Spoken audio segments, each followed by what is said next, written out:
Okay, you guys, so in today's update, we are moving the quail chicks that are about a week old to the outside brooding cage that I have set up. As you can see, a couple of them are starting to get their flaps about them, where they do that thing where they try to jump up in the air and flap their way out.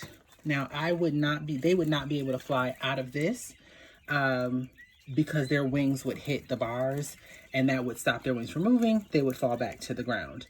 But I also don't want them to injure their wings, and I don't want them to fall back to the ground from this height and then not be able, and then like break a leg or something like that.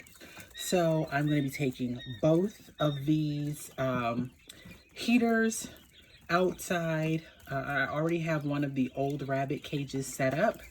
And the electricity, of course, is already run out there. So I'm going to plug these in, and the quail will go in there. They will have both of these heaters so that they can stay warm in the evenings. They will also be put on a piece of cardboard so that way it will help to insulate them from any late night drafts and things like that. And then they will stay out in the outdoor brooder for probably about a week to 10 days. Today is Thursday, so they probably will stay in the brooder until next weekend. And you can see them. I mean, it looks kind of crazy in there because with this many chicks, they kind of mess up their bedding pretty quickly. I add in new bedding every day. So it becomes sort of a deep litter mulch, which I'm gonna spread into the bottom of the quail pen and put some seeds down under it to grow some more fodder for them inside of the pen. And then we'll let these birds grow out. There's a couple different colors. I got 120 eggs. I'm gonna have to leave the name of the people that I bought the eggs from in the description. But I got 120 eggs. Out of the 120 eggs, I would say 110 of them were fertile. So they were a really, really good company to go through. And of the 110 eggs that were fertile, probably, I think I only had like 6 or 7 that didn't hatch at all, maybe 8. So let's call it 100 eggs hatched. And I probably still have, there's probably about 75 chicks in here. I lost a few the first night, which is not necessarily abnormal. And then I lost a few the second night, but since that second night, I haven't really lost any chicks. And so I'm very excited about that, and excited to get all of these girls and boys out into the outside so they can start breathing fresh air, and I can get this quail chick smell out of my house. I'm gonna pause the video really quickly and bring it back once I get outside. Okay, so we are outside. This is the outdoor setup where I will be putting the baby quail.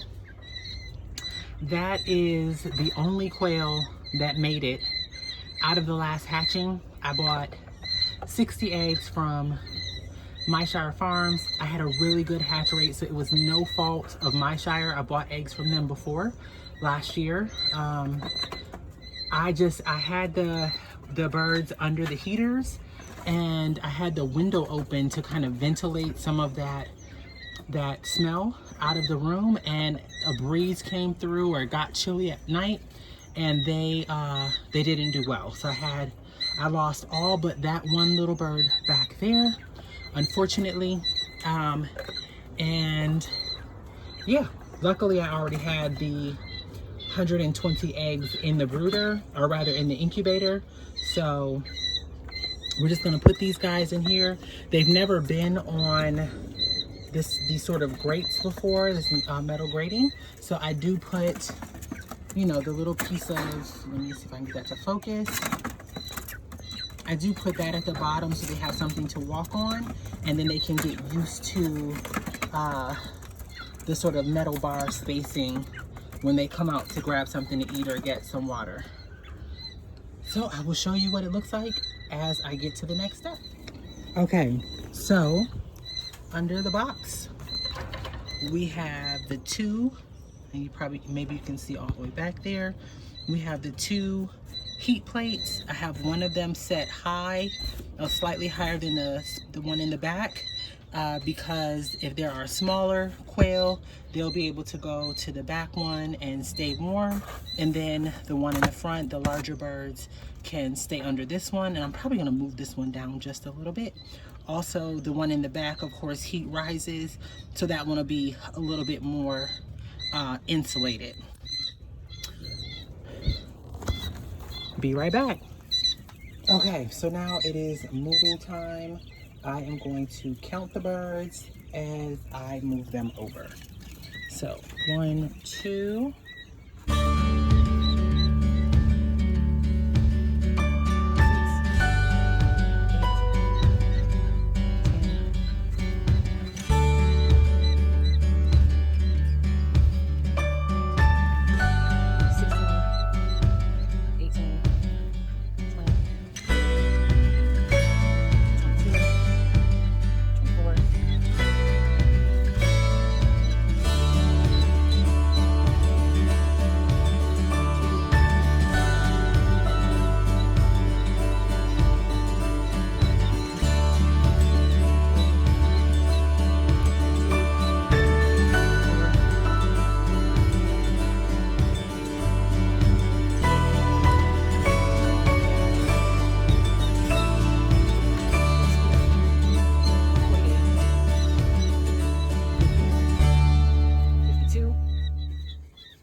53, 55. So I have 55 of the chicks out of 120 eggs that have made it thus far. That is less than half. Part of that is just due to what happens with baby animals. But you learn and you do better and you become a better animal steward. And yeah, we're gonna brood these guys outside. I'm gonna bring their food, their feeders. They will have they'll have 2 feeders like this with a little, the chick feeder at the bottom. And they will have 3 water containers. And you know, with the amount of food and water they have out here, the quail are pretty self-sufficient. Come out, you know, once a day when I feed the rabbits to check on them. And then, like I said, in about 10 days, I will move them outside. Or not move them outside, but move them out of this cage in with the adults. So, that's that. Okay, you guys, so all of the baby quail are in their enclosure, their kennel, their cage, whatever you want to call it. But as I was going in and out, one of the adult quail got out, and she is somewhere running. Oh, there she is, right there. So let me quickly show you guys. Oh yeah, probably can't see that because there we go. So I had to put some cardboard around the sides because these holes are big enough for the quail, baby quail, to just kind of pop right through. In the front, there is this lip that I don't think that they would jump over the top of that, but who knows? Quail always surprise you. But they have 2 full containers of water. They have food here, and then that. Let me do that. Yep, that Tupperware container back there has food in it as well. So I am going to leave them to it. As you can see, they are wasting just enormous amounts of food, as baby quail tend to do. But we love them nonetheless. So I am going to show you how we catch runaway quail. My helper I am going to flush the quail out, and she is either going to bring it back to me so I can catch it in the net, or she is going to catch it herself. Where'd she go? Urshima, bang. Bang, come on. Go get it. Go get it. Good girl. Go get it. Over there. Go. Nope. Look. Go get it. Come on. Go get it. Good girl. Good girl. See? Perfect. Teamwork makes the dream work. We caught the quail. Just that easy. So, poodles, if you don't know, are bird dogs. So they are bred and have an instinct for following, catching birds.